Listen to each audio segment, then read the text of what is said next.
সাধারণত মানুষ বলে যে আদম আর ইভ এই দুজনের থেকে সমগ্র মানবজাতি অস্তিত্বে এসেছে। আমি চাই কিছুক্ষণের জন্য তোমরা এই তত্ত্বকে দূরে সরিয়ে রাখো। এই পৃথিবীতে তোমার উপস্থিতির জন্য কতজন মানুষের অবদান? এক প্রজন্ম পিছনে দুই প্রজন্ম পিছনে 4। এই 4 জনের 4 হওয়ার পিছনে আছে কতজন? আর এক প্রজন্ম পিছনে যাও 8। তাহলে তাদের এই 8 হওয়ার পিছনে কতজন আছে? আরো এক প্রজন্ম পিছনে যাও 16, এবং আরো এক প্রজন্ম পিছনে যাও কতজন? 32, এবং আরো এক প্রজন্ম পিছনে গেলে কতজন দাঁড়াবে?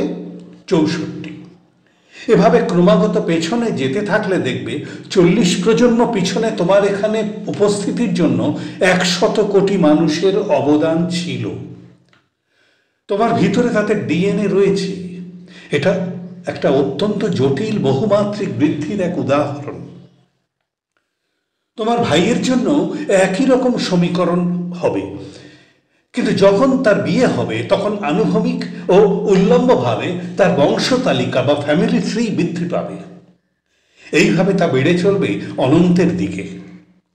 একইভাবে তুমি যখন বিয়ে করো, তোমার যদি সন্তান হয়, তখন তোমার বংশতালিকা 100 কোটি আর তোমার স্বামী বা স্ত্রীর বংশতালিকার 100 কোটি জুড়ে গিয়ে সন্তানের ক্ষেত্রে তা হয়ে যায় দ্বিগুণ। এটা খুবই অকল্পনীয় এবং অতলস্পর্শী ভাবনা। তাহলে তুমি এবার বলো, তুমি দুজনের থেকে এসেছো না 100 কোটি মানুষের থেকে? নিঃসন্দেহে তোমার উৎস ওই 100 কোটি মানুষ।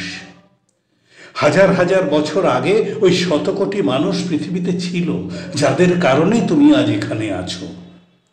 তাই তোমার চিন্তাধারার পরিবর্তন করো। তোমার উৎস হলো অনন্ত। আমরা ভাবি জীবনটা পিরামিডের মতো, কিন্তু না, এটা উল্টো পিরামিডের মতো, ঠিক যেন একটা ফানেলের মতো। তাহলে শত শত কোটি মানুষের উৎপন্ন ফসল হলে তুমি। আর এইভাবে ভাবলে এই জগৎ সংসারের মানব জাতির উৎপত্তি সম্পর্কে তুমি সম্পূর্ণ নতুন দৃষ্টিভঙ্গি লাভ করবে।